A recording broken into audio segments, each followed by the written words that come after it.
और भाई बढ़िया, कैसे हो? मस्त। पढ़ाई चल रही है? हाँ। अच्छा, तुम सोच रहा होगा कि मैं घूम क्यों रहा हूं, चल क्यों रहा हूं, है ना, मूव क्यों कर रहा हूं। तो लो, नहीं कर रहा, रेस्ट पे आ गया। तो क्या सचमुच में मैं रेस्ट पे आ गया? ऐसा लग रहा है ना कि मैं रेस्ट पे आ गया। बहुतों को लग रहा होगा कि भाई मैं तो रेस्ट पे हूं। ठीक। अच्छा, छोड़ो ये सब, रेस्ट और मोशन छोड़ देते हैं। लेकिन सोचो ऐसा, पूरा यूनिवर्स में अपने ज्ञान चक्षु जो है उसे फैलाओ और देखो, क्या हर एक चीज मूव नहीं कर रहा है? कर रहा है।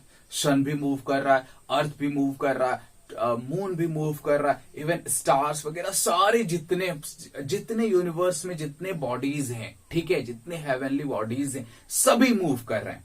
हाँ या ना? बात समझ में आ रहा है? मतलब ये यूनिवर्स में या छोटा छोटा चीजें देख लो, जैसे इलेक्ट्रॉन हो गया, ठीक है, प्रोटॉन हो गया। बात समझ में आ रहा है? जानते हो ना उन लोगों को, इलेक्ट्रॉन प्रोटॉन का नाम सुने हो ना, पड़ोसी हैं तुम्हारे। अरे हैं, बगल में ही तो रहते हैं इलेक्ट्रॉन प्रोटॉन, ठीक है, तो पड़ोसी है हमारे। तो क्या है, सभी चीज मूव कर रहे हैं। बड़े से बड़ा चीज देख लो और छोटे से छोटा चीज देख लो, क्या कर रहे हैं? सभी मूव कर रहे हैं, सभी मोशन में हैं, ठीक है। ऐसा लगता है, लेकिन कभी कभी ऐसा लगता होगा कि सर कुछ तो चीजें हैं जो रेस्ट में होनी चाहिए, ठीक है। खैर छोड़ो इन सब चीजों को, इतना तो हमें पता चल गया कि भाई मोशन में है, बहुत सारी बॉडीज क्या है, मोशन में है, ठीक है। यानी साइंस का एक मेजर पार्ट होता है मोशन। बिना मोशन के हम साइंस को बता ही नहीं सकते भाई। मोशन तो उसमें रहना ही रहना है, ठीक है। बात समझ में आ रहा है? सिंपल। अच्छा, तो फिजिक्स हमको हेल्प करता है इस मोशन को पढ़ने में, ठीक है। तो हम लोग आज एक ऐसा चैप्टर स्टार्ट करेंगे 11th का, जो मोशन से रिलेटेड होता है। जो क्या होता है? मोशन से रिलेटेड होता है, और उसको बोला जाता है मैकेनिक्स। उसको क्या बोला जाता है? मैकेनिक्स, ठीक है। बात समझ में आ रहा है? तो ये 11th का बहुत बहुत बहुत बहुत अच्छा चैप्टर होता है, ठीक है, या पार्ट होता है, कह सकते हैं। बहुत अच्छा पार्ट होता है मैकेनिक्स। ये आ गई तो सोचो 11th तुम्हारे लिए बहुत इजी हो जाएगा, ठीक है। तो बने रहो हमारे साथ, हम लोग देखेंगे पूरा मैकेनिक्स। तो आओ देखते हैं, सारी चीजों को हम धीरे धीरे करके डिस्कस करेंगे, ठीक है। आओ, क्यों मोशन में है, क्यों रेस्ट में है, क्या कौन रेस्ट में है, कौन मोशन में है, ठीक है। इन सारी चीजों को हम लोग बहुत अच्छे से डिस्कस करेंगे, ठीक है। तो उसके लिए तुम्हें पूरा वीडियो देखना पड़ेगा, ठीक। चलो आओ देखते हैं क्या मैकेनिक्स, ठीक है, क्या मैकेनिक्स। हाँ, तो अब हम लोग पढ़ेंगे मैकेनिक्स। क्या है? पढ़ेंगे मैकेनिक्स, मतलब स्टडी ऑफ मोशन। क्या है? स्टडी ऑफ मोशन, मतलब मोशन के बारे में हम लोग पढ़ेंगे। मोशन के बारे में हम लोग पढ़ेंगे। पूरा यूनिवर्स देखो, पूरा यूनिवर्स देखो, क्या हर एक चीज मोशन में है?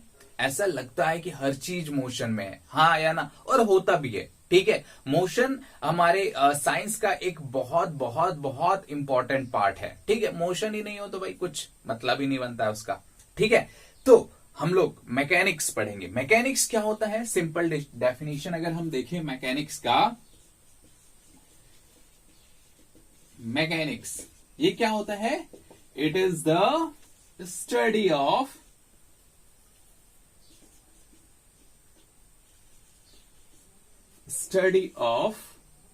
Motion,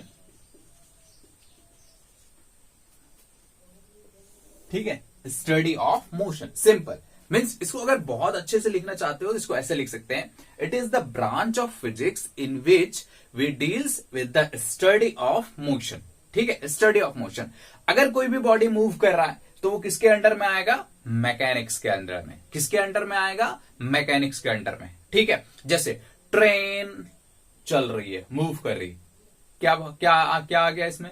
mechanics. कोई चीज घूम रही है तो क्या आ गया? मैकेनिक्स। बात समझ में आ रहा है? ठीक है। कोई चीज ऐसे चल रही है तो क्या आ गया? मैकेनिक्स। क्या आ गया? मैकेनिक्स। बात समझ में आ रहा है? तो कोई भी चीज अगर मूव करता हो तो वो किस में आएगा? मैकेनिक्स में। किस में आएगा? मैकेनिक्स। ये छोटा सा और स्मॉल और सिंपल डेफिनेशन है मैकेनिक्स का, ठीक है। अच्छा चलो, अब इस मैकेनिक्स को हम लोग दो तरह से डिवाइड करते हैं, ठीक है, दो पार्ट में डिवाइड करते हैं। मैकेनिक्स को हम लोग दो पार्ट में डिवाइड करते हैं, ठीक है। अच्छा, वो क्या होता है, स्टैटिक्स, और एक होता है डायनामिक्स, ठीक है। एक होता है स्टैटिक्स और एक होता है डायनामिक्स, ठीक है। एक क्या होता है स्टैटिक्स और एक होता है डायनामिक्स, ठीक है। स्टैटिक का मतलब होता है रेस्ट पे होना। स्टैटिक का मतलब क्या होता है, रेस्ट पे होना, ठीक है। स्टैटिक का मतलब क्या हो गया, रेस्ट पे होना, ठीक है। तो स्टडी ऑफ ऑब्जेक्ट, ये क्या हो गया, study of object at rest, ठीक है, रेस्ट। तो study of object at rest, अभी रेस्ट के बारे में हम कोई एक्सप्लेनेशन नहीं दे रहे हैं, कौन रेस्ट में है, कौन मूव कर रहा है, इन सब के बारे में हम कोई एक्सप्लेनेशन नहीं दे रहे हैं। सिंपल बात समझ में आया। हाँ, और डायनामिक्स होता है study of object at motion and और क्या, इसमें स्टडी ऑफ मोशन तो है ही, साथ ही साथ कॉज ऑफ मोशन, साथ ही साथ क्या है, cause of motion, and considering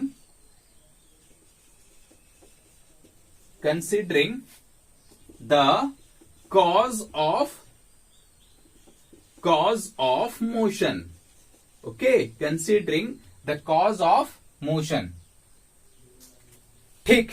हाँ, तो हमने मैकेनिक्स को दो पार्ट में डिवाइड कर दिया भैया। चलो तो आराम से बैठ जा, उसको स्टैटिक्स बोल दिए, जो बॉडी रेस्ट पे है उसको क्या बोल दिए, स्टैटिक्स, ठीक है। और एक है जो दौड़ा दिए उसको, भाई दौड़ते रहे तू, मोशन में रहे तो मोशन में एकदम मस्त रहे, ठीक है, तो उसको हम लोग बोल दिए डायनामिक्स। तो डायनामिक्स में बोल दिए भाई कि दौड़ तो रहा है वो भी ठीक है, लेकिन कौन दौड़ा रहा है वो भी इंपॉर्टेंट है, मीन्स कॉज ऑफ मोशन भी इंपॉर्टेंट है, ठीक है। तो हम लोग उसमें डायनामिक्स में पढ़ते हैं कि the study of object at motion and considering the cause of motion, किस कारण से, मतलब जो फोर्स एक्ट हो रहा है मोशन के लिए वो हम पढ़ेंगे, ठीक है। अच्छा, ठीक है, ये हम पढ़ेंगे, ठीक है, considering the cause of motion. चलो अब ये चीज तो समझ में आया, स्टैटिक्स क्या हो गया, डायनामिक क्या हो। अब देखो, अब हम डायनामिक्स को भी दो कैटेगरी में डिवाइड कर देंगे, डायनामिक्स को भी हम लोग दो कैटेगरी में डिवाइड कर देंगे। डायनामिक्स, ठीक है, एक को बोल दिए काइनेमेटिक्स और एक को बोल दिए काइनेटिक्स, ठीक है। एक को बोल दिए क्या, काइनेमेटिक्स, और एक को बोल दिए काइनेटिक्स, ठीक है। एक को बोल दिए काइनेमेटिक्स और एक को बोल दिए काइनेटिक्स, ठीक है भैया, बोल दिए तो बोल दिए। अब काइनेमेटिक्स क्या है, काइनेमेटिक्स क्या है, देखो काइनेमेटिक्स का मतलब होता है, ठीक है, जैसे हम लोग काइनेटिक एनर्जी बोलते हैं ना, काइनेटिक एनर्जी बोलते हैं, तो क्या उसमें काइन आता है, काइन मतलब काइनेटिक एनर्जी का क्या मतलब होता है, मोशन, सिंपल मोशन, ठीक है। तो हम लोग study of object in motion, ठीक है, study of object in motion without considering the cause of motion, without considering the cause of motion, मतलब भैया ये कैसे मूव कर रहा है ये हमारा काम का चीज है ही नहीं, इसमें जो चीज काइनेमेटिक्स में आएगा, काइनेमेटिक्स में क्या आएगा, हम उसके कॉज या मोशन के कॉज को कभी देखेंगे ही नहीं, हम सिर्फ देखेंगे भाई बॉडी चल रही है, बॉडी चल रही है, बस इतना ही है, बाकी हम कोई चीज को नहीं देखेंगे कि ये किस कारण से चल रही है, कौन इसे चला रहा है, इन सब झंझट में हमें पढ़ना बिल्कुल नहीं है। वो किसमें नहीं पढ़ना पड़ता है, काइनेमेटिक्स में, किसमें नहीं पढ़ना पड़ता है, काइनेमेटिक्स में। और काइनेटिक्स में क्या होता है कि भाई इसमें झंझट लगेगा, ठीक है, कि with considering the cause of motion, ठीक है, इसमें क्या है, study of object at motion, study of object at motion with considering the cause of motion, with considering the cause of motion means इसमें हम मोशन के कॉज को, भाई कौन चला रहा है इसको, ठीक है, कौन फोर्स लगा रहा है, कितना फोर्स लग रहा है, इन सारी चीजों के बारे में जब हम पढ़ेंगे उसको बोला जाता है काइनेटिक्स। उसको क्या बोला जाता है? काइनेटिक्स। तो लिख लोगे, काइनेमेटिक्स का मतलब क्या हो गया? काइनेमेटिक्स का मतलब क्या हो गया? Study of motion of bodies, study of motion of bodies, study of motion of bodies without, ठीक है, without considering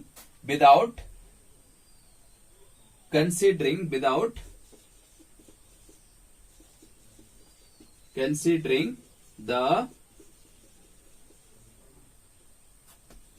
cause of motion. ठीक है, काइनेमेटिक्स क्या हो गया? Study of motion of object without considering the cause of motion. इसमें क्या हो गया? Study of motion, study of motion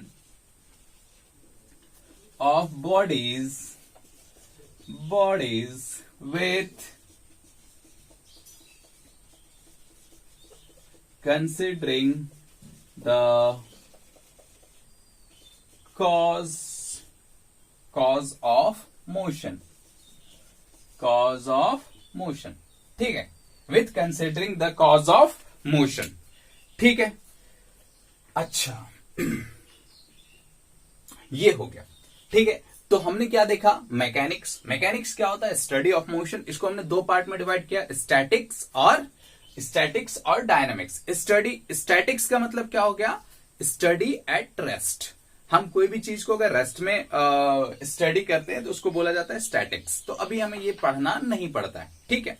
चलो अभी हम लोग पढ़ते हैं डायनामिक्स। डायनामिक्स की क्या हो गया? स्टडी ऑफ ऑब्जेक्ट, ठीक है, study of object at motion, ठीक है, and considering the cause of motion, ठीक है। हम डायनामिक्स में पढ़ेंगे बॉडी मूव कर रहा है, ठीक है, और उसका कॉज क्या है, ठीक। अच्छा, इसको भी हमने दो पार्ट में डिवाइड किया, काइनेमेटिक्स और काइनेटिक्स। काइनेमेटिक्स में क्या होता है? बॉडी मोशन में तो होती है लेकिन उसका कॉज नहीं पता है, मोशन का कॉज नहीं पता है, भाई हम जानते ही नहीं मोशन के कॉज को, ठीक है। लेकिन इसमें काइनेटिक्स में इसको कंसिडर करना पड़ता है कि कौन इसको मूव करवा रहा है, ठीक। अच्छा, तो ये सब छोटी छोटी इंफॉर्मेशन हो गई हमारा मैकेनिक्स के बारे में। अब आओ, अब तुम देखोगे सर हमारे बुक में तो ये सब चीज लिखा हुआ ही नहीं है, ठीक है, सिंपल कुछ लिखा हुआ ही नहीं है, वो डायरेक्ट काइनेमेटिक्स से स्टार्ट कर देता है। तो हमारा जो चैप्टर है वो क्या है? काइनेमेटिक्स। क्या है? काइनेमेटिक्स। ये पढ़ेंगे हम लोग, ठीक है। ये मैकेनिक्स का काइनेमेटिक्स पार्ट, ठीक है, मैकेनिक्स का काइनेमेटिक्स पार्ट पढ़ेंगे। काइनेमेटिक्स, ठीक है, मैकेनिक्स का काइनेमेटिक्स पढ़ेंगे हम लोग, ठीक है। चलो ये हो गया। अच्छा, डेफिनेशन तो हमने बता ही दिया, इसको थोड़ा थोड़ा कभी कभी जोड़ देते हैं, बोलते हैं काइन का मतलब हो गया तुम्हारा क्या? मोशन, और मैटिक्स का मतलब हो गया मैथ्स। मतलब उसमें जो भी सारे चीज आते हैं मैथ्स वगैरह वो सारा हम पढ़ते हैं। अब फिजिक्स पढ़ रहे हैं तो मैथ्स तो रहेगा ही रहेगा, ठीक है। चलो अच्छा, सबसे स्टार्टिंग का क्लास याद, स्टार्टिंग मतलब जब मैं एंटर हुआ था तब याद करो। क्या था कि मैं इधर से इधर मूव कर रहा था, ठीक है, फिर रुक गया। तो तुम्हें लगा कि पहले तो मैं मूव कर रहा था फिर रुक गया, ठीक। अच्छा, मैं दो डेफिनेशन लेता हूं, दो एग्जाम्पल लेता हूं, ठीक। अच्छा, सोचो कि तुम स्कूल के बस में बैठे हुए हो, और तुम्हारा दोस्त भी स्कूल के बस में बैठा हुआ है, सेम स्कूल के बस में बैठा हुआ है, ठीक। और बस चल रही है, चले जा रही है, ठीक। अच्छा, तो तुम्हें क्या फील होता है कि तुम रेस्ट में हो कि मोशन में हो? तो बड़ा कंफ्यूजन है भाई, ये तो बड़ा कंफ्यूजन है। ऐसा लग रहा है कि हम रेस्ट पे हैं, लेकिन अगर रेस्ट में है तो तुम्हारा दोस्त भी तो तुम्हारे साथ ही है, उसे भी तो मूव करना चाहिए, तो वो भी लगता है रेस्ट में है। लेकिन सोचो बाहर जो एक कोई आदमी खड़ा है, बाहर जो तो कोई आदमी खड़ा है, वो तो ऐसे पार हो जाता है क्योंकि गाड़ी बहुत स्पीड से जा रही होती है ना, मतलब मस्त 20-30 के एकदम हाई फुल स्पीड में जा रही है, ठीक है, तो तुम्हें लगेगा आदमी शट से पार हो गया, हाँ या ना, तो भाई ये है क्या, चक्कर क्या है, ठीक है। अच्छा छोड़ दो उसे, तुम घर में यही सोचते सोचते जाके कोने पे जाके बैठ गए, फिर सोच रहे कि भाई अब मैं रेस्ट में हूं क्या। अब देखोगे, तुम सोचोगे कि हाँ हम तो रेस्ट में हैं, लेकिन सोच के देखो उसी टाइम पे बगल से एक एरोप्लेन गुजर जाती है, तो फिर क्या होगा, एरोप्लेन तुमको जाता हुआ दिखेगा, हाँ या ना। अब उस एरोप्लेन पे जो आदमी बैठा है उसे लगेगा कि तुम जा रहे हो। ऐसा होता है, एरोप्लेन पे बैठे हो कभी? सर हम तो बैलगाड़ी पे बैठे हैं, है ना, चलो बैलगाड़ी पे बैठे हो, नसीब नहीं है, मतलब बैलगाड़ी पे बैठा ही नहीं होगा, मस्त है ना, बड़ा मजा आता, मैं बैठा हूं, हाँ बैलगाड़ी पे नहीं भैया, एरोप्लेन पे भी और बैलगाड़ी पे दोनों पे बैठा हूं, ठीक है। हाँ इधर ध्यान दो, क्या बोल रहा था मैं, यार भुला देते हो तुम लोग, क्या बोल रहा था मैं, बोल रहा था कि रेस्ट, ठीक है। अब तुम सोच के देखो वहीं पे कि तुम बैठे हुए हो और अर्थ घूम रही है, तो तुम भी अर्थ के साथ घूम रहे हो ना, हाँ या ना, तो रेस्ट पे हुए नहीं, रेस्ट पे हुए नहीं। अब सोच के देखो, तुम रेस्ट पे हो भी नहीं भी, तुम पहले में भी सिचुएशन में मोशन में थे और नहीं भी, ठीक। अच्छा तो ये बड़ा फंडा हो जाता है, जैसे ऐसे सोच के देखो, हमें ये पढ़ाया जाता है कि भाई सन रेस्ट पे है और अर्थ चारों ओर घूम रहा है, ऐसा हमें पढ़ाया जाता है ना। लेकिन हम क्या देखते हैं कि सन इधर से इधर चल गया, अर्थ तो वही है, सन इधर से इधर चल गया, ठीक है। उसके बाद भी बोलते भाई ये पूरा जो मिल्की वे है, गैलेक्सी है, पूरा ऐसे घूम रही है, ठीक है, ऐसे घूम रही है, तो सब सन भी घूम रहा है, सन के साथ अर्थ भी घूम रहा है, अर्थ के साथ मून भी घूम रहा है, और मून के साथ हम भी घूम रहे हैं, सब घूम रहे हैं, ठीक है, सब घूम रहे हैं, ठीक है, सब एकदम मस्त घूम रहे हैं। अब देखो क्या होता है कि साइंटिस्ट लोगों को कोई भी ऐसा एक ऑब्जेक्ट नहीं मिला जिसको रेस्ट पे मान सकते हैं। जैसे स्टार्स हो गए, स्टार्स को भी हम रेस्ट पे नहीं मान सकते, स्टार्स को भी हम रेस्ट पे नहीं मान सकते। क्यों, क्या होता है कि अगर तुम सुबह मतलब सूरज उगने के थोड़ी देर पहले, मतलब जब अंधेरा रहता हो वैसे टाइम पे, ठीक है, स्टार्स को कहीं देखोगे, ठीक है, फिर शाम को या 12 बजे रात, ठीक है, तुम उसी स्टार्स को अलग पोजीशन पे पाओगे, उसी स्टार्स को क्या होगा, अलग पोजीशन पे पाओगे। मतलब कोई भी चीज तुमको रेस्ट पे नहीं मिलेगा, साइंटिस्ट को तुमको नहीं मिलेगा तो साइंटिस्ट को भी नहीं मिलेगा, है ना, साइंटिस्ट से तुम ज्यादा इंटेलिजेंट हो, ठीक। अच्छा तो कोई भी चीज रेस्ट पे नहीं है, ठीक है, तो बोला रेस्ट पे नहीं है तो हम कैसे किसी चीज को डिफाइन करेंगे, कैसे किसी मोशन को डिफाइन कैसे करेंगे, ठीक है, मोशन को डिफाइन कैसे करेंगे। तो उन्होंने बोला, मान लिया एक रिफरेंस फ्रेम, इसको या क्या बोला जाता है, frame of reference, frame of reference, इसको क्या बोला जाता है, फ्रेम ऑफ रेफरेंस। एक चीज माना भैया, फ्रेम ऑफ रेफरेंस, ठीक है। फ्रेम ऑफ रेफरेंस क्या है, देखो जैसे बस वाला एग्जांपल में सोचो, क्या तुम अपने दोस्त के रिस्पेक्ट में रेस्ट पे थे, तुम ड्राइवर के रिस्पेक्ट में रेस्ट पे थे, हाँ या ना। वो क्या कहते हैं वो जो साइड मिरर लगा होता है ना, उसके रिस्पेक्ट में तुम रेस्ट में हो, हाँ या ना, हो।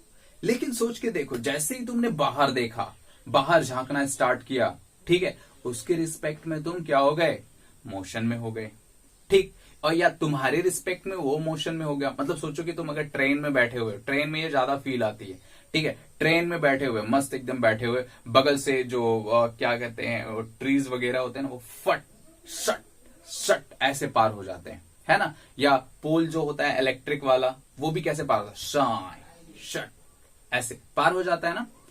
तो क्या पोल चल रहा है कि तुम चल रहे हो, तुम चल रहे हो, नॉर्मल सी बात है, हाँ या ना, ठीक है। अच्छा तो उसके लिए, इन सब कंफ्यूजन को दूर करने के लिए हम एक फ्रेम ऑफ रेफरेंस बनाते हैं। क्या बनाते हैं, फ्रेम ऑफ रेफरेंस। ये एक्चुअल में बहुत आसान चीज होता है, कोई खास बात इसमें नहीं होती। इसको बोला जाता है कोऑर्डिनेट सिस्टम। सिंपल क्या हो ये कोऑर्डिनेट सिस्टम। ये जेड इधर मिटा देता हूं, ठीक है। ये क्या हो गया तुम्हारा एक coordinate system, Z X Y, ठीक है। ये और ये हमारा इस पॉइंट को ओरिजिन मानते हैं। इस पॉइंट को क्या मानते हैं, ओरिजिन, ठीक। अच्छा, और इसमें एक वॉच लाते हैं, ठीक है, एक घड़ी लाते हैं मस्त, और इसको यहां पे रख देते हैं, ठीक है, टाइम देखने के लिए। ये हमारा क्या हो गया, घड़ी, ठीक है। ये घड़ी हो गया हमारा, ठीक है। मस्त कलाकारी है भाई मेरी, देख रहे हैं, घड़ी। तो हमने क्या किया, एक एक्सिस लिया एक्स वाई जेड, ठीक है, कोऑर्डिनेट सिस्टम को रख दिया, ठीक है, रख दिया, और उस पे एक घड़ी रख दी। उस पे क्या रख दी, एक घड़ी रख दी। अब हम जो भी मेजरमेंट करेंगे इसी के रिस्पेक्ट में मेजरमेंट करेंगे, ठीक है, इसी के रिस्पेक्ट में मेजरमेंट करेंगे। जो भी मेजरमेंट करना हो हम क्या करेंगे, इसी के रिस्पेक्ट में मेजर करेंगे, ठीक है। और जिसको भी ऑब्जर्वर बनाना है उसको इस ओरिजिन पे बिठा देंगे। ऑब्जर्वर को इस ओरिजिन पे बिठा दो ऐसे, ठीक है। ये ऑब्जर्वर है, ठीक है, इसको यहां पे बिठा दो। ये क्या हो गया, ऑब्जर्वर, ठीक है। और इसको क्या मान लेते हैं, हमेशा रेस्ट में मानते हैं। क्या मानते हैं, रेस्ट में मानते हैं हमेशा, मतलब आगे आएगा, मोशन में आएगा, ठीक है। ये रेस्ट पे भी हो सकता है, ठीक है। रेस्ट पे मान लेने से हमारा ऑब्जर्वेशन आसान होता है। फिर हम इसको मोशन में भी मान सकते हैं, ठीक है, मोशन में भी मान सकते हैं, एक्सेलरेशन एक्सेलरेटेड भी मान सकते हैं, ठीक है। फिलहाल अभी समझने के लिए सोचो कि हमने इसको रेस्ट पे माना हुआ है, ठीक है।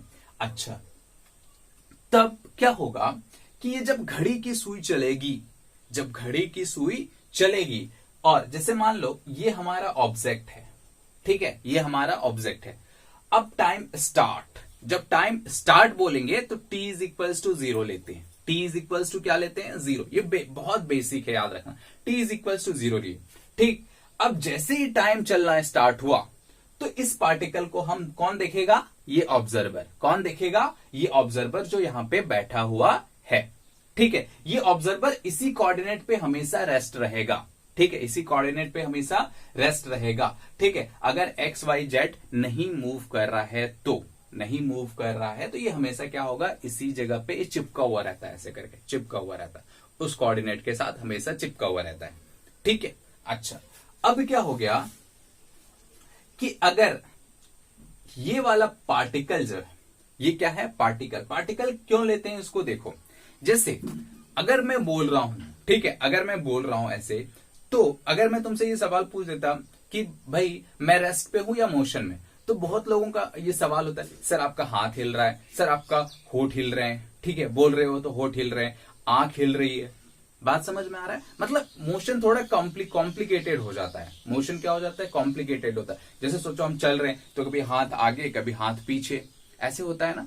तो इस कॉम्प्लिकेशन को हटाने के लिए हम सोचो मेरे को कंप्रेस करके, एकदम कंप्रेस करके एकदम इत्तू सा बना दो, ठीक है। इसको क्या बोल सकते हैं, वो सरसों होता है ना, सरसों के दाने जैसा बना दो मुझे, ठीक है। कंप्रेस करो मुझे एकदम ऐसे करके एकदम, और सरसों के दाने जैसा बना दो, तो क्या होगा, उसको मेरे को पॉइंट, तब मेरा जो मोशन हो जाएगा बहुत आसान हो जाएगा, ठीक है। इसीलिए हम पॉइंट पार्टिकल लेते हैं। कैसा पार्टिकल लेते हैं, पॉइंट पार्टिकल लेते हैं, ठीक है।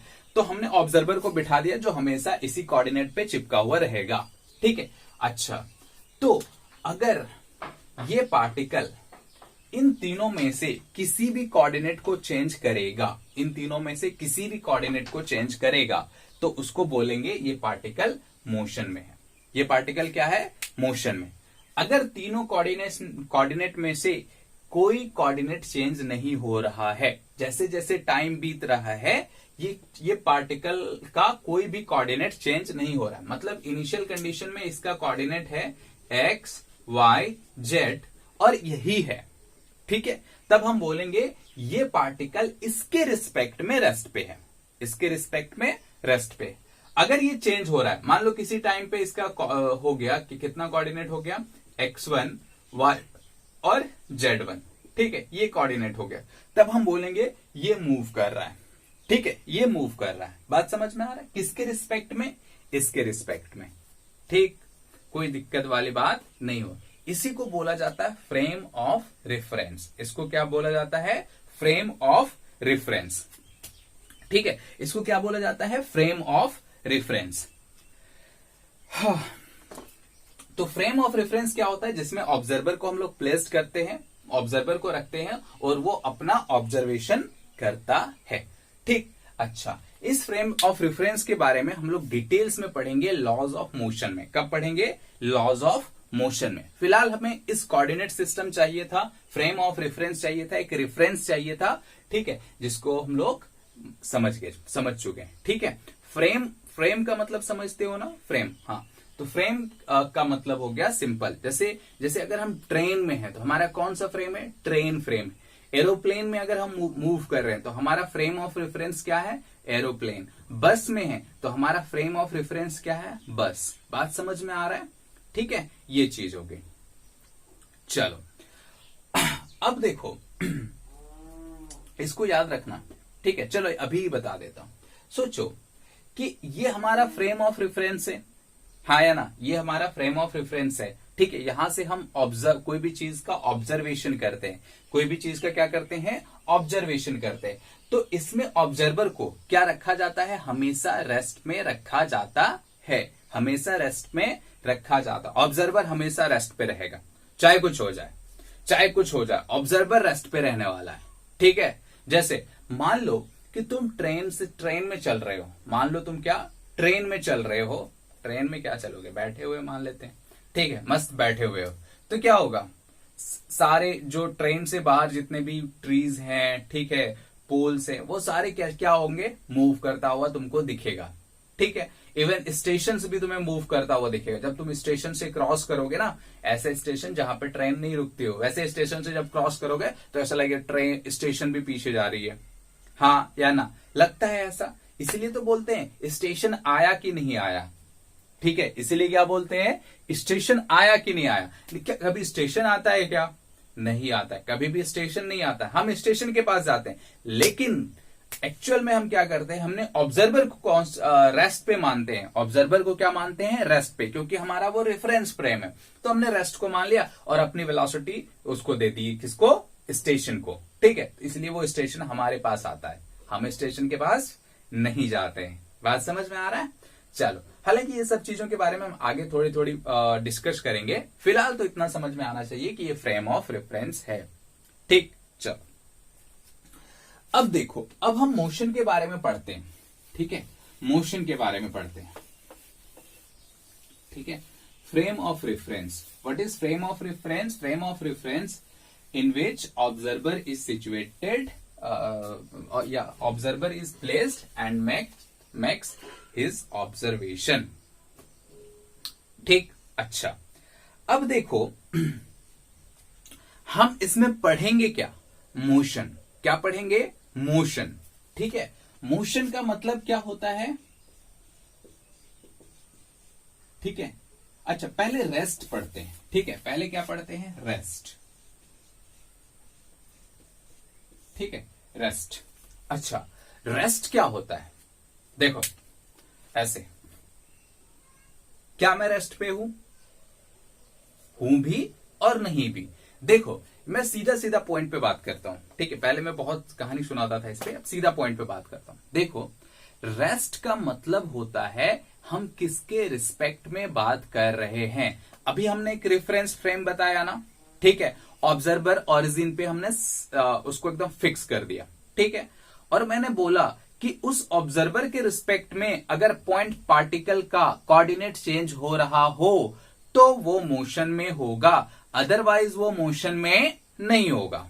ठीक है, अदरवाइज वो मोशन में नहीं होगा। सिंपल सी बात है। ठीक है, तो जैसे ही मैंने पूछा कि भाई मैं रेस्ट पे हूं, तो तुम जो अगर बैठे हुए हो तो तुम्हारे रिस्पेक्ट में मैं रेस्ट पे हूं।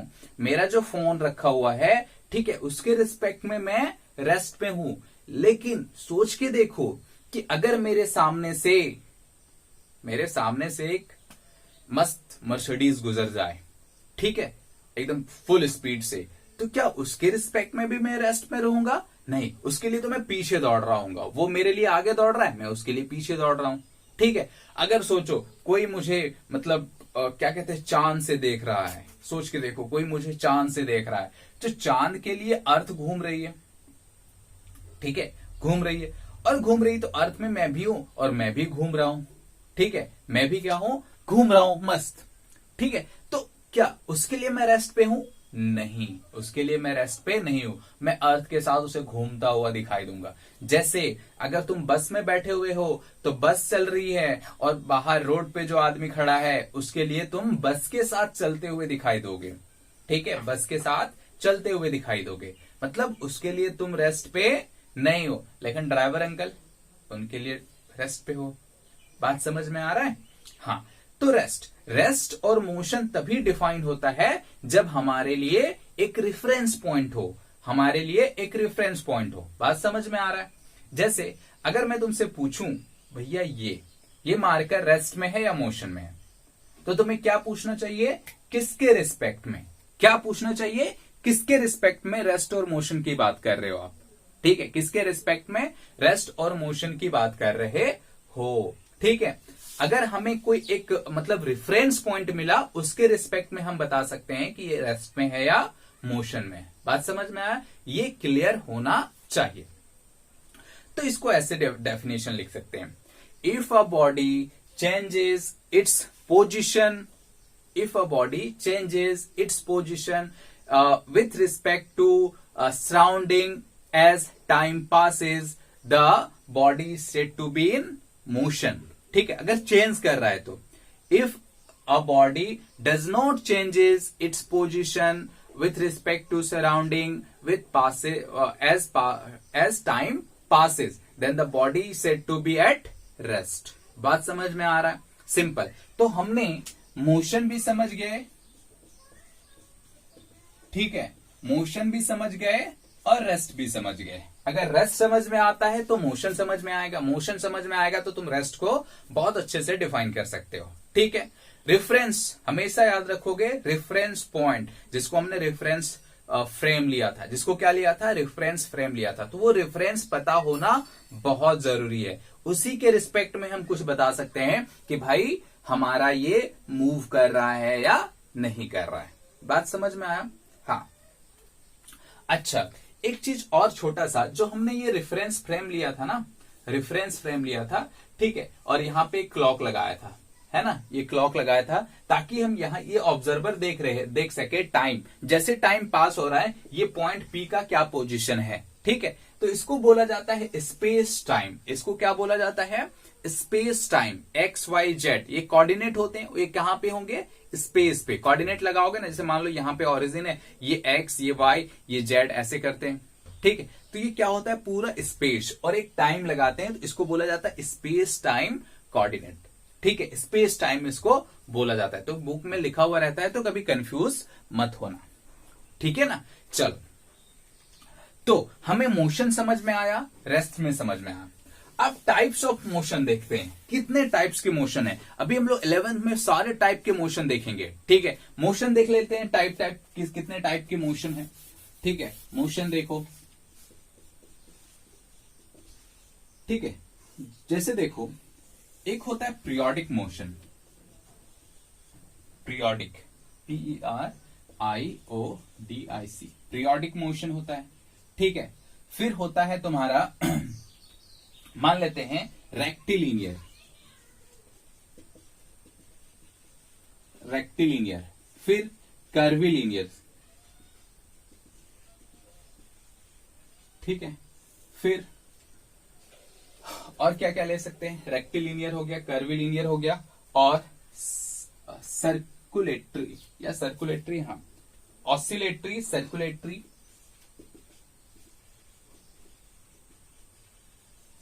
सर्कुलेटरी, स्पेलिंग तो सही लिखा हूं ना, हाँ, सर्कुलेटरी, ठीक है। उसके बाद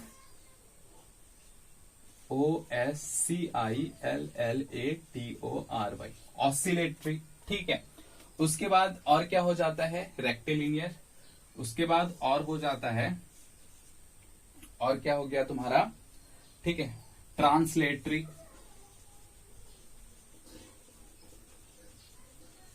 ठीक है। एक और ले सकते हो रोटेटरी,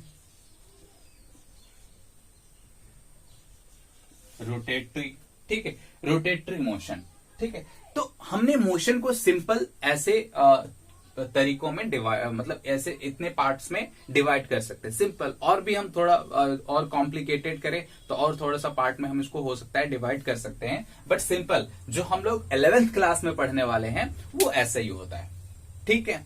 अच्छा, पीरियोडिक, हम लोग जब एसएचएम पढ़ेंगे तब पढ़ेंगे पीरियोडिक मोशन क्या होता है। अभी मैं फिलहाल थोड़ा सा एग्जांपल दे देता हूं। पीरियोडिक का मतलब क्या होता है कि जैसे जो घड़ी की सुई होती है, सोचो सेकंड वाली सुई हर एक 60 सेकंड पे सेम पोजीशन पे पहुंच जाती है ना, ठीक है। मतलब ये क्या करता है, अपना पोजीशन को एक सर्टेन टाइम इंटरवल के बाद रिपीट करता है। तो ऐसे मोशन को पीरियोडिक मोशन बोला जाता है। ऐसे मोशन को क्या बोला जाता है, पीरियोडिक मोशन बोला जाता है। जैसे अर्थ सन के चारों ओर घूम रहा है, तो अर्थ क्या होता है, जैसे मान लो अभी कौन सा महीना चल रहा है, मई। मई में क्या होता है कि अर्थ वही है, तो ऐसे मोशन को बोला जाता है क्या, पीरियोडिक मोशन। आगे हम लोग इसके बारे में बहुत सारा चर्चा करेंगे, ठीक है। रेक्टिलिनियर, रेक्टिलिनियर का मतलब क्या होता है, तुम्हें याद है लाइट जो होता है, rectilinear property of light 10th में पढ़ा था क्या।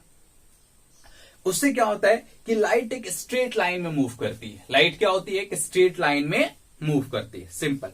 उसके बाद कर्विलिनियर, कर्विलिनियर का मतलब क्या होता है, ऐसे कर्व पाथ में मूव करना चाहिए, ठीक है। पार्टिकल कैसे मूव करना चाहिए, ऐसे कर्व पाथ में, ठीक है। चलो, सर्कुलेटरी, सर्कुलेटरी का मतलब होता है एक सर्कुलेट होना चाहिए, ऐसे गोल गोल घूमना चाहिए, ऐसे ऐसे, ये हो गया सर्कुलेटरी। ऑसिलेटरी, ऑसिलेटरी ये भी हम लोग ऑसिलेशन में पढ़ेंगे, ये ऐसे, ये ऑसिलेशन हो गया, ऐसे ऐसे ऐसे ऐसे, ये ऐसे मोशन को क्या बोला जाता है, ऑसिलेट। अभी जो हम लोग पढ़ेंगे वो है ट्रांसलेटरी मोशन। वो क्या है, ट्रांसलेटरी मोशन। हम लोग इस चैप्टर में ट्रांसलेटरी मोशन के बारे में डिस्कस करने वाले हैं। ट्रांसलेटरी मोशन का मतलब क्या होता है, सोच के देखो, ठीक है, सोच के देखो कि अगर मैं इसको ऐसे फेंकूं तो क्या होगा, इसका जाने का तरीका कुछ ऐसा होगा, ठीक है। ये आगे भी बढ़ रहा होगा और घूम भी रहा होगा, हाँ या ना। लेकिन सोचो मैं इसको ऐसे पकड़ूं और सेम स्पीड के साथ इसको ऐसे ले जाऊं, ठीक है, एक स्ट्रेट लाइन में, मतलब एक ही कोऑर्डिनेट चेंज हो रहा है इसका, ठीक है। तब क्या होगा, तब ये होगा कि इसका हर एक पॉइंट, ठीक है, एक पैरेलल चलेगा। हर एक पॉइंट क्या होगा, पैरेलल चलेगा। बात समझ में आ रहा है, मतलब इसके और इसके पाथ के बीच का जो डिस्टेंस था वो हमेशा सेम रहने वाला है, ठीक है। तो ऐसे मोशन को बोला जाता है ट्रांसलेटरी मोशन। ऐसे मोशन को क्या बोला जाता है, ट्रांसलेटरी मोशन। और अगर कोई अपने एक्सिस पे रोटेट कर रहा होता है, इसको बोला जाता है रोटेटरी मोशन, ठीक है। तो ये भी हम लोग पढ़ेंगे रोटेशन में, रोटेटरी मोशन भी हम लोग क्या पढ़ेंगे, रोटेशन में। ट्रांसलेटरी मोशन समझ में आया, क्या है translatory motion, when a body moves in such a way that each particle, अभी हम लोग क्या पढ़ेंगे, translatory motion. When a body moves in a such a way that each particle covers equal distance in equal time, then the motion is said to be translatory motion, ठीक है। the motion is said to be translatory motion। Equal time में equal distance travel करना चाहिए, क्या करना चाहिए, equal sorry, translatory motion क्या हो गया, इक्वल टाइम पे इक्वल डिस्टेंस ट्रेवल करना चाहिए। जैसे एग्जांपल के तौर पे मैं बताता हूं, देखो, ठीक है, ये 3 पार्टिकल है, ठीक है, ये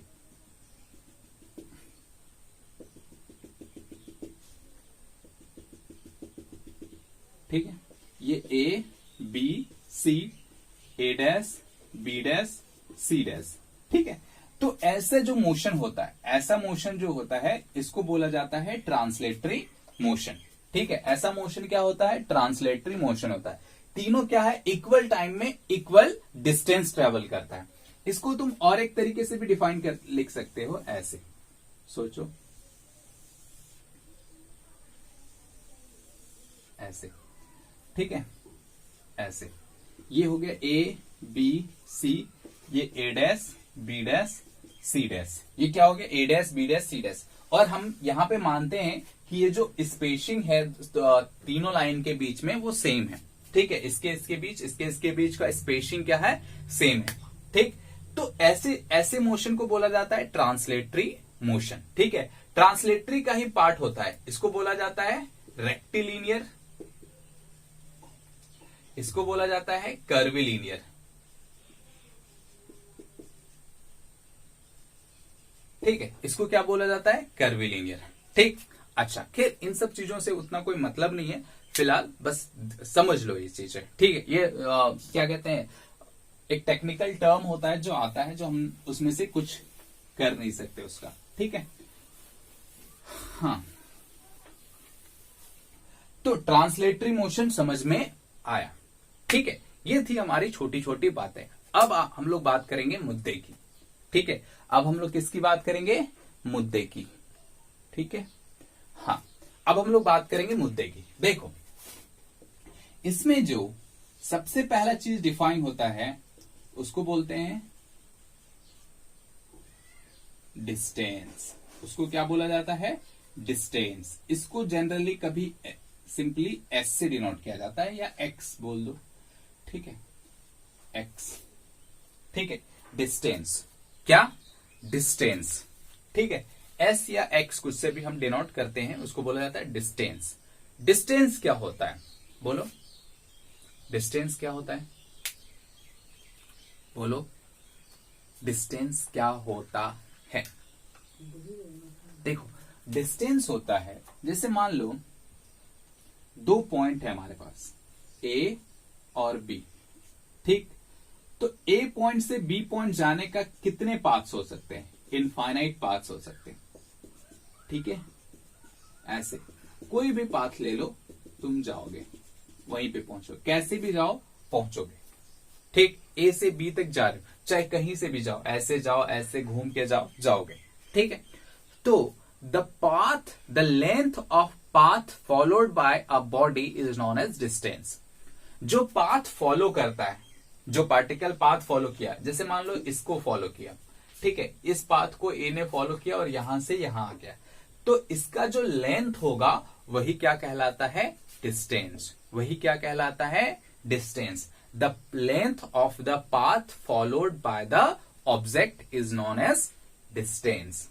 ठीक, अच्छा, समझ में आया डिस्टेंस, हाँ, ये जानता होगा, सिंपल सी बात है। उसके बाद ये क्या होता है, एक स्केलर क्वांटिटी होता है। ये क्या होता है, एक स्केलर क्वांटिटी होता है।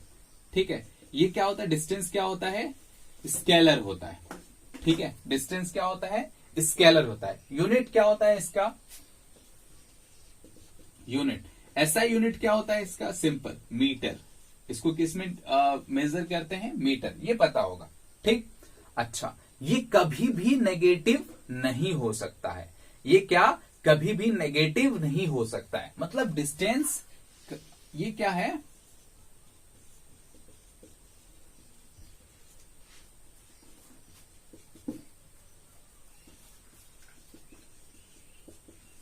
ठीक है, distance can not be negative. Distance कभी भी नेगेटिव नहीं हो सकता है।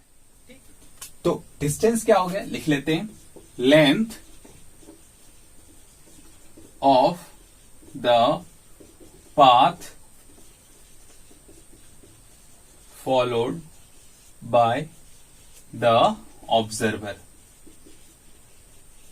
ठीक है, ऑब्जर्वर, ऑब्जर्वर जो पाथ फॉलो करता है उसी को क्या बोला जाता है, डिस्टेंस। ठीक है, चल, ये तो हो गया। अब बात करते हैं डिस्प्लेसमेंट। ठीक है, ये अब बात करते हैं डिस्प्लेसमेंट। डिस्प्लेसमेंट, ठीक है, डिस्प्लेसमेंट। ठीक, तो डिस्प्लेसमेंट क्या होता है, shortest path, shortest path between 2 points, between 2 points, shortest path between 2 points. हमने जैसे 2 पॉइंट देखा, ए और बी, इसके बहुत सारे पाथ हो सकते हैं ना, तो हम एक सबसे शॉर्टेस्ट पाथ लेंगे। ठीक है, सबसे शॉर्टेस्ट पाथ लेंगे, शॉर्टेस्ट पाथ। ठीक है, इसको क्या बोला जाता है, डिस्प्लेसमेंट। इसको क्या बोला जाता है, डिस्प्लेसमेंट। और तुम देखो, बहुत ध्यान से देखना कि जब तुम एक शॉर्टेस्ट पाथ लोगे तो तुम्हें एक स्पेसिफिक डायरेक्शन में मूव करना पड़ेगा। तुम्हें एक स्पेसिफिक डायरेक्शन में मूव करना पड़ेगा, तभी तुम शॉर्टेस्ट पाथ ले सकते हो। ठीक है, तभी तुम क्या कर सकते हो, शॉर्टेस्ट पाथ ले सकते हो। ठीक, अच्छा, तो हमें ये तो पता चल गया कि डिस्प्लेसमेंट क्या होता है, shortest path between initial and final position. Shortest path between, this is the initial point and this is the final point. ठीक, और हमने ये भी देखा कि डिस्प्लेसमेंट में शॉर्टेस्ट पाथ लेने के लिए हमें एक स्पेसिफिक डायरेक्शन में मूव करना पड़ता है। ठीक, इसका मतलब इसमें डायरेक्शन का सेंस आया, इसमें डायरेक्शन का सेंस आया, इसका मतलब हम इसको वेक्टर क्वांटिटी की तरह मान सकते हैं, और ये वेक्टर लॉ ऑफ एडिशन को भी फॉलो कर देता है बाद में। ठीक है, इसका मतलब ये वेक्टर क्वांटिटी होता है। तो ये जो डिस्प्लेसमेंट है, ठीक है, ये क्या होता है, वेक्टर क्वांटिटी होता है। ठीक है, डिस्प्लेसमेंट क्या हो गया, वेक्टर क्वांटिटी होता है। ठीक, इसको डिनोट कैसे करेंगे, जैसे इसको एस से डिनोट किया जाता है और एक साइन ऐसे ऊपर में वेक्टर का लगा दो। ठीक है, किसी भी मतलब जैसे मान लो अगर एक्स से भी डिनोट करोगे ना, तो इसको क्या करना पड़ेगा कि एक एक्स के आगे ऊपर एक एरो लगा देना होगा, जिससे ये पता चले कि ये वेक्टर है, ये डिस्टेंस नहीं डिस्प्लेसमेंट है। ठीक, अच्छा, इसका डायरेक्शन किधर होता है, वेक्टर क्वांटिटी है तो इसका डायरेक्शन किधर होता है, डायरेक्शन, इसका डायरेक्शन होता है from initial to final position, from initial to final position. तुम्हें डिस्प्लेसमेंट वेक्टर याद है ना, डिस्प्लेसमेंट वेक्टर कैसे लिखते थे, एक बार देख लेते हैं।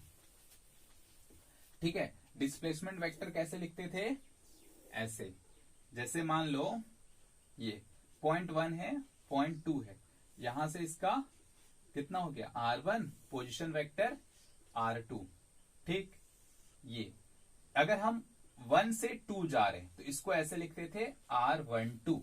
ठीक है, कहां से कहां जा रहे हैं, r1 से लेकर के 2 तक जा रहे हैं। मतलब अगर हम यहां की बात करें, जैसे एक पॉइंट है ऐसे, इसको 1 बोल लो, इसको 2 बोल लो, इसको क्या बोल लो 2, और हम यहां से यहां तक जाते हैं तो इसको बोला जाता है r12, इसको क्या बोला जाता है r12, इसको क्या बोला जाता है r12।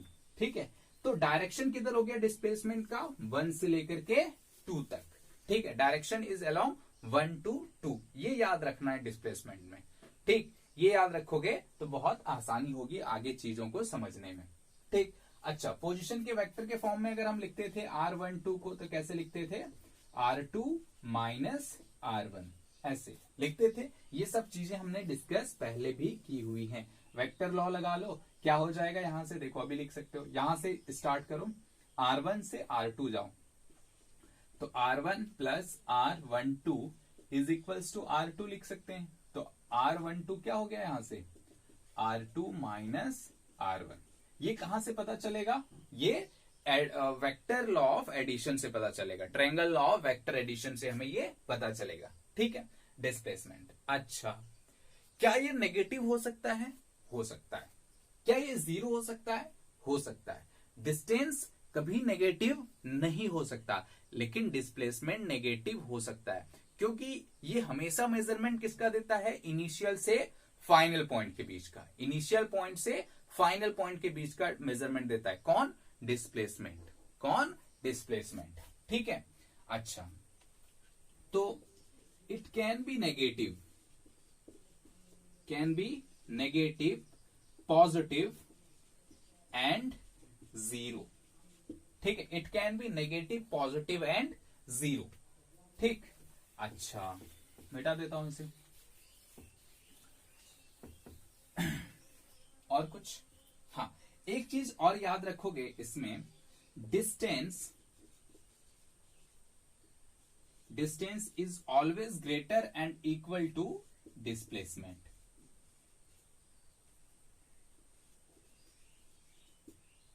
ठीक है, डिस्प्लेसमेंट, डिस्टेंस जो होता है वो हमेशा डिस्टेंस से बड़ा होगा। ठीक है, या तो उसके उल्टा बोल दिया क्या है, इधर देखो, डिस्टेंस जो होगा वो हमेशा डिस्प्लेसमेंट से या तो बड़ा होगा या तो उसके इक्वल होगा।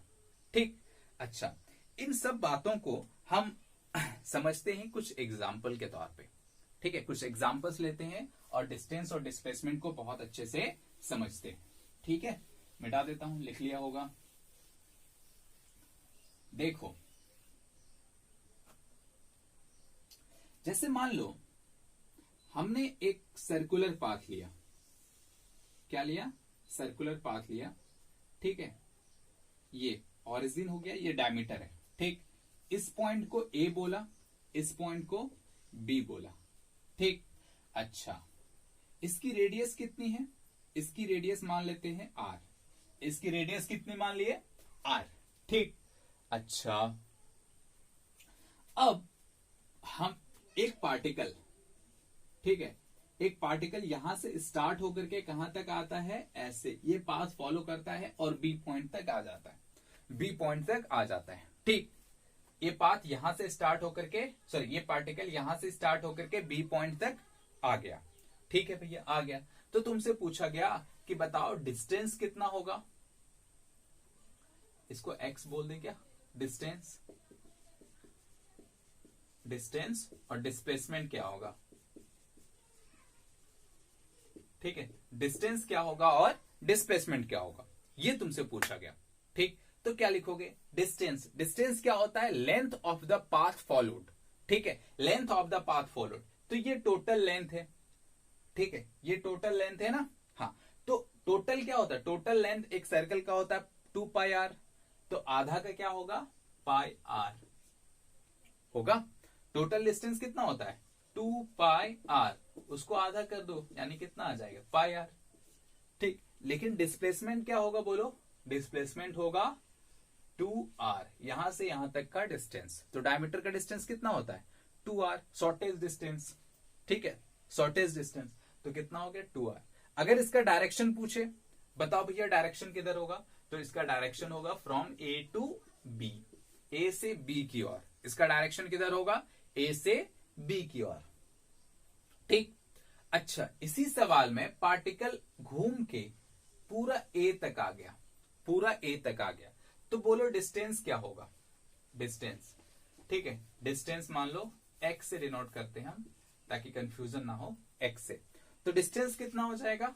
2 पाई आर। और डिस्प्लेसमेंट क्या हो जाएगा? डिस्प्लेसमेंट क्या होगा बोलो? स्टार्टिंग जिस पॉइंट से किया था उसी पॉइंट में आ गया है, तो आ गया है, तो डिस्प्लेसमेंट 0, क्योंकि स्टार्टिंग पॉइंट और फाइनल पॉइंट क्या है? सेम है, तो डिस्प्लेसमेंट क्या हो गया? 0। डिस्प्लेसमेंट क्या हो गया? 0। ठीक है, अच्छा, अब देखो और एक दो एग्जांपल लेते हैं, और एक दो एग्जांपल लेते हैं। जैसे ये है, ठीक है, ये हमारा कोऑर्डिनेट सिस्टम है। इधर x है, इधर -x है। ठीक, ये ओरिजिन है। ठीक, ये 1 2 3 4, इधर -1 -2 -3। ठीक, अच्छा, अब एक पार्टिकल यहां से कहां तक जाता है? 3 तक जाता है। ठीक, और फिर वापस 1 तक आ जाता है। 3 तक जाके फिर वापस कहां तक आ जाता है? 1 तक। ठीक है, पार्टिकल कहां से स्टार्ट होता है? 0, मीन्स ओरिजिन से स्टार्ट होता है और 3 तक जाता है और कहां तक आ जाता है? 1 तक। तो इसमें तुमसे पूछा गया डिस्टेंस क्या होगा, बताओ। डिस्टेंस x कितनी होगी? डिस्टेंस, तो डिस्टेंस भी है, यहां से गया 3 और फिर इधर कितना आया? 2, तो टोटल डिस्टेंस हो गया 5। टोटल डिस्टेंस कितना हो गया? 5 यूनिट। पूछा गया डिस्प्लेसमेंट, तो डिस्प्लेसमेंट कितना है? इनिशियल पॉइंट देखो इसका 0 पे है और फाइनल पॉइंट 1 पे, तो डिस्प्लेसमेंट जो हो गया वो कितना हो गया? 1। डायरेक्शन किधर होगा? पॉजिटिव एक्स एक्सिस, तो तुम आई कैप लिख सकते हो। डिस्टेंस में भी डायरेक्शन दिखाएंगे क्या? नहीं, डिस्टेंस पे डायरेक्शन नहीं दिखाएंगे, क्योंकि डिस्टेंस से क्या होता है? स्केलर क्वांटिटी होता है। ठीक, अच्छा, और एग्जांपल क्या ले सकते हैं? सोचो, ये यहां आ गया, नेक्स्ट सवाल में ये यहां आ गया, ठीक है। तो तुमसे पूछा गया बताओ अब डिस्प्लेसमेंट क्या होगा, डिस्टेंस और डिस्प्लेसमेंट क्या होगा। तो डिस्टेंस तो हम बहुत आसानी से निकाल सकते हैं। पहले यहां से गया 3 से फिर 0 आया, मीन्स टोटल डिस्टेंस कितना हो गया 6 और यहां तक 2 गया, मतलब 8। तो टोटल डिस्टेंस जो हो गया वो कितना हो गया 8 यूनिट। टोटल डिस्टेंस कितना हो गया 8 यूनिट। यहां से यहां 3 से यहां 3 और ये +2 6। अब इसमें ऐसा नहीं, ये इसमें कंफ्यूजन नहीं करना कि सर इधर तो माइनस है तो हम माइनस कर देंगे क्या, नहीं। डिस्टेंस को कभी भी, डिस्टेंस क्या होता है length of the path followed, तो पूरा लेंथ को मेजर कर लो, ठीक है, तो वो तुम्हारा डिस्टेंस देगा। लेकिन डिस्प्लेसमेंट क्या है, डिस्प्लेसमेंट देखो इनिशियल पॉइंट ये, फाइनल पॉइंट ये, तो the shortest distance between initial and final point. तो डिस्प्लेसमेंट हम यहां से यहां तक डायरेक्ट जा सकते हैं, तो वो कितना हो जाएगा 2। मैग्नीट्यूड ऑफ द डिस्प्लेसमेंट कितना हो जाएगा 2। अब 2 है, अब डायरेक्शन देखो इनिशियल टू फाइनल, तो डायरेक्शन किधर हो जाएगा माइनस एक्स एक्सिस की ओर। तो माइनस एक्स एक्सिस के लिए क्या डिनोट करेंगे माइनस आई कैप, माइनस आई कैप। तो डिस्टेंस डिस्प्लेसमेंट कितना हो गया -2 आई कैप। बात समझ में आ रहा है, हाँ। तो ये होता है। और भी बहुत सारे एग्जाम्पल, और एक एग्जाम्पल देख लेते हैं बहुत आसानी से। हमारे पास एक स्क्वायर है, क्या है स्क्वायर है ABCD। एक पार्टिकल ऐसे चलता है यहां यहां यहां यहां यहां और यहां, ठीक है। कैसे चला, ये हमारा स्टार्टिंग पॉइंट है, यहां से A से B, B से C, C से D, D से फिर A से फिर B, फिर C, ठीक है। और इस स्क्वायर का साइड है A, स्क्वायर का साइड कितना है A। तो तुमसे पूछा गया बताओ डिस्टेंस कितना होगा। सबसे पहले तुमसे क्या पूछा गया डिस्टेंस कितना हुआ। तो डिस्टेंस x कितना है देखो, यहां से A 2A 3A 4A 5A 6A, तो डिस्टेंस कितना हो जाएगा 6A। सिंपल, कोई खास बात इसमें नहीं है। अच्छा, डिस्प्लेसमेंट होता है इनिशियल से फाइनल पोजीशन। तो इनिशियल हमारा पॉइंट ये है और फाइनल पॉइंट ये है, तो इनिशियल टू फाइनल ये, ठीक है। तो डिस्प्लेसमेंट हमारा हो गया क्या, यहां से यहां तक का डिस्टेंस कितना होता है √2a। तो डिस्प्लेसमेंट हमारा हो गया √2a।